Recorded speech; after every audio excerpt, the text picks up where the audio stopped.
Bonjour à tous et bienvenue dans cette nouvelle saison du T'as vu, l'émission qui décortique l'actualité régionale avec des reportages et des débriefs. Au sommaire de cette première émission, tout le monde en a parlé, l'attaque des véganes dans les boucheries lilloises. Nous en parlerons dans quelques instants avec Caroline Delattre. Puis nous parlerons de l'exposition des Lillois pendant la Grande Guerre. Et enfin nous terminerons avec un sujet de société, le regain de la marche.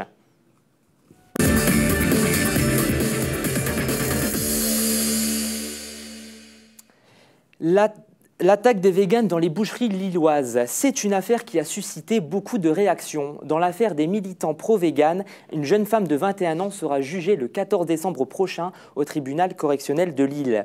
5 autres présumés suspects ont eux été relâchés. Pour rappel, le mois dernier, 3 commerces avaient été vandalisés. Alors qu'en est-il de ces attaques? Un reportage signé Caroline Delattre et Charlie Créter. Les 10 et 11 septembre, 6 militants pro-véganes ont été interpellés dans le cadre des actes de vandalisme antispéciste de mai dernier, à l'encontre des commerces de bouche et restaurants dans la métropole lilloise. Depuis, charcutiers, bouchers et traiteurs expriment leur mécontentement à l'égard de la communauté. La profession est révoltée, est en colère et a décidé de ne pas se laisser faire. Tant que dans leur camp, ils n'arriveront pas à éliminer les extrémistes, eh bien nous on fera voir aux citoyens ce qui se passe. La journée, on nous parle de légumes, on nous parle de bien-être animal et la nuit ils mettent des cagoules, ils fracassent les commerces. Voilà la réalité de ce qui se passe. Une démarche violente liée à la souffrance éprouvée par les animaux selon les sociologues. Quand on saccage ou quand on salit des boucheries, c'est un militantisme un peu radical. Derrière ce geste-là, il y a aussi de la souffrance de la part des personnes qui font ça. C'est-à-dire c'est une douleur un peu psychologique et ça se manifeste un peu comme ça. Parce qu'il y a sans doute des personnes qui ne sont pas agressives et qui en viennent à faire ce genre de choses-là. L'antispécisme, ça n'est pas le fait de contester l'existence d'espèces, c'est le fait de contester une forme de hiérarchie entre les espèces. Donc c'est pas parce qu'on est une espèce particulière qu'on a le droit d'exploiter, d'être cruel ou de tuer les autres espèces. Si la cause défendue est la même pour les militants, les avis divergent quant à la façon de faire réagir la population. Il y a des personnes vraiment qui encouragent et qui soutiennent. Je pense du part de la médiatisation, du fait aussi que apparemment depuis ces événements il y a eu beaucoup plus de recherches sur Google du mot antispéciste. Il y a d'autres personnes qui s'opposent en disant voilà le mouvement antispéciste est un mouvement pacifiste pour partager ce message-là. Et il y a d'autres personnes encore qui ne prennent pas position, un peu comme moi. Par la suite, les entreprises de bouche ont décidé de renforcer la sécurité dans le but de parer de nouvelles attaques en attendant le procès d'une des interpellées se tenant le 14 décembre. Et ce qui est plus inquiétant, c'est que le 22, c'est-à-dire samedi de cette semaine, il y a 4 associations qui ont annoncé clairement qu'ils allaient au niveau de la France mener des actions. On sait bien les actions, comment ça se passe. Et nous, on ne va pas se laisser faire. On va avoir des sécurités privées qui vont être autour de nos entreprises et certaines devant les entreprises. Voilà, c'est clairement le rôle de l'État. L'État ne joue pas son rôle. Laisse fracasser comme le 17 qui a eu lieu dans l'Essonne, où ils en ont fracassé 3. Bon, nous, on n'a plus envie de subir maintenant, et donc on va passer à quelque chose de pas normal, de sécuriser nos entreprises. Et donc, pour en parler, Caroline Delattre. Bonjour Caroline. Bonjour. Alors, ce week-end, il va y avoir des manifestations pro-véganes. Peut-on craindre de nouvelles attaques? On peut craindre de nouvelles attaques, effectivement. On a parlé du coup avec Monsieur Rigaud, qui est donc le président de la Fédération des bouchers du Nord et des Hauts-de-France. En effet, ils savent que les manifestations sont en général publiques et que les choses se passent grandement, plutôt calmement, mais qu'il y a certainement des extrémistes, comme il y a pu le dire dans le reportage, qui vont certainement sur les côtés des manifestations, s'en prendre aux boutiques et au commerce de bouche en général. Donc c'est pour ces raisons-là aussi qu'ils essayent de sécuriser les commerces pour ne plus avoir des dégâts comme ce fut le cas auparavant. Et justement, est-ce que les véganes soutiennent ces actions? Alors, tous les véganes ne soutiennent pas ces actions. En effet, on peut être végane, on peut être antispéciste sans forcément passer à l'action. C'est ce que nous disait Camille dans le reportage. Elle comprend qu'il y a un ras-le-bol, il y a des personnes qui en ont assez. Et c'est un peu, pour certains, la seule manière de se faire entendre, c'est de montrer qu'ils sont là, de montrer qu'ils existent et qu'ils veulent faire entendre leur voix. D'accord, et justement, face à ces attaques, que met en place la région ou que va-t-elle mettre en place? Alors, elle met en place des choses plus ou moins visible. Martine Aubry a pris position dans le débat en disant que s'il fallait soutenir les commerces, elle serait là au niveau des procès, quand il y aura la suite en justice, notamment avec cette personne qui va se faire juger là, en fin d'année. Mais après, est-ce qu'il y a vraiment des choses qui vont être mises en œuvre vraiment physiquement? Ce n'est pas encore vraiment le cas. D'accord, très bien. Merci beaucoup Caroline. On passe à un tout autre sujet. Depuis quelques jours a lieu à l'Hôtel de Ville de Lille une exposition des Lillois pendant la Grande Guerre. À travers cette exposition proposée par les archives municipales de Lille, on peut explorer le destin de héros lillois pendant la Première Guerre mondiale. Antoine Zietlecki et Armand Lavenne se sont rendus sur place. Depuis le 12 septembre dernier, l'Hôtel de Ville de Lille accueille l'exposition « Les Lillois pendant la Grande Guerre ».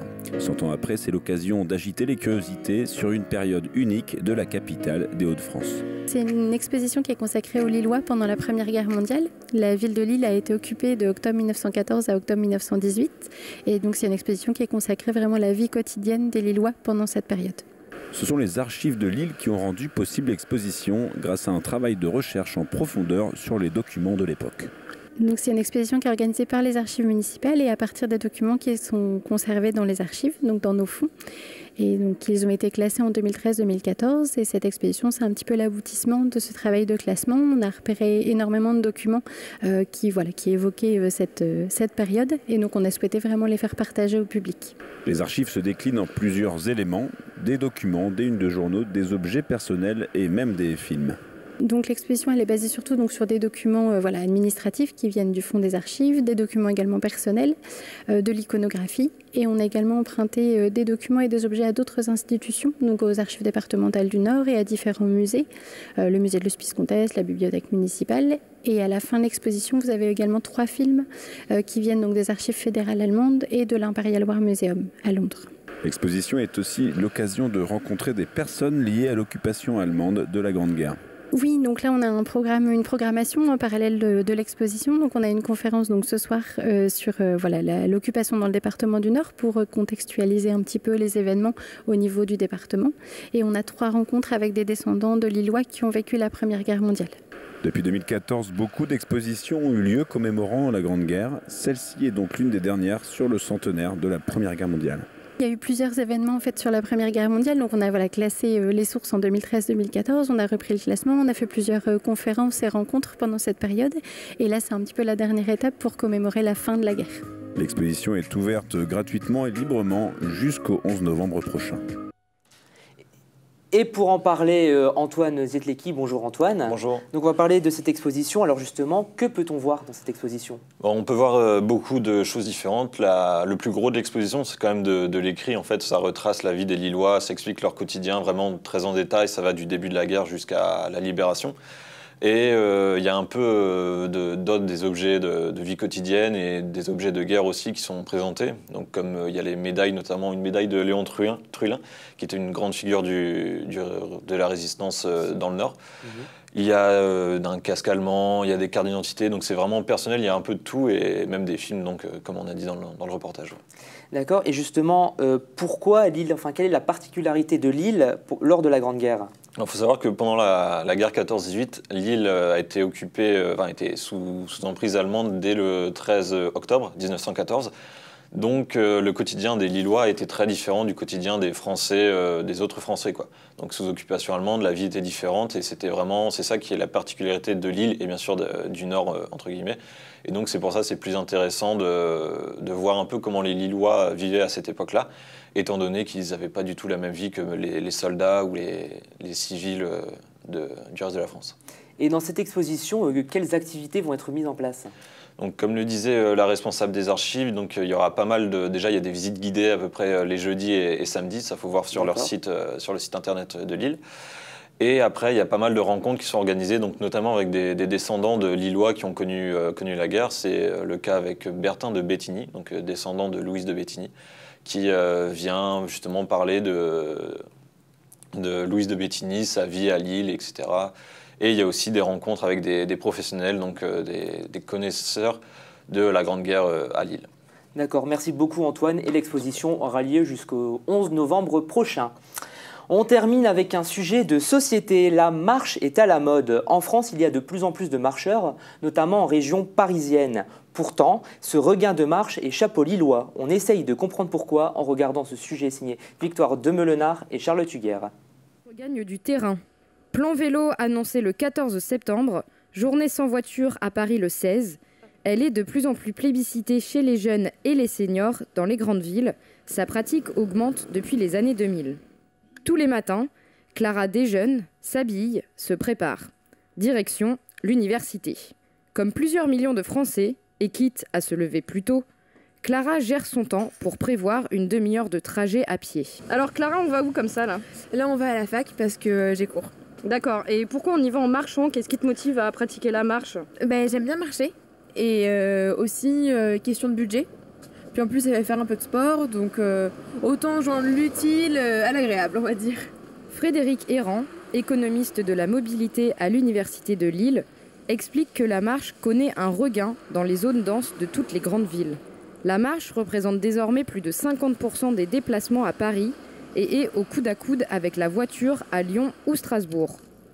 En 2010, près de 16 millions de déplacements étaient réalisés chaque jour à pied en Île-de-France. Je pense que c'est lié à une certaine densité de la ville et la forme urbaine, en fait, avec des trottoirs assez larges, des grandes avenues. Je pense que c'est les caractéristiques urbaines qui font beaucoup. Malgré son sursaut, la marche ne réussit pas encore à rattraper le succès de la mobilité motorisée. La voiture reste le moyen de transport privilégié et certaines villes ont vu la pratique de la marche stagner. À l'image de Lille, qui, depuis quelques années, est en décalage par rapport aux autres grandes métropoles françaises. Donc on a accédé à la voiture assez tardivement. C'est un phénomène générationnel. La génération qui a accédé tardivement à la voiture, elle n'a pas envie de la laisser. C'est d'abord la modération de la circulation automobile qui permet de relancer les autres modes. Et ensuite, effectivement, si on fait des aménagements piétonniers et cyclables qui prennent de la place à la voiture, là, on relance aussi la marche et le vélo.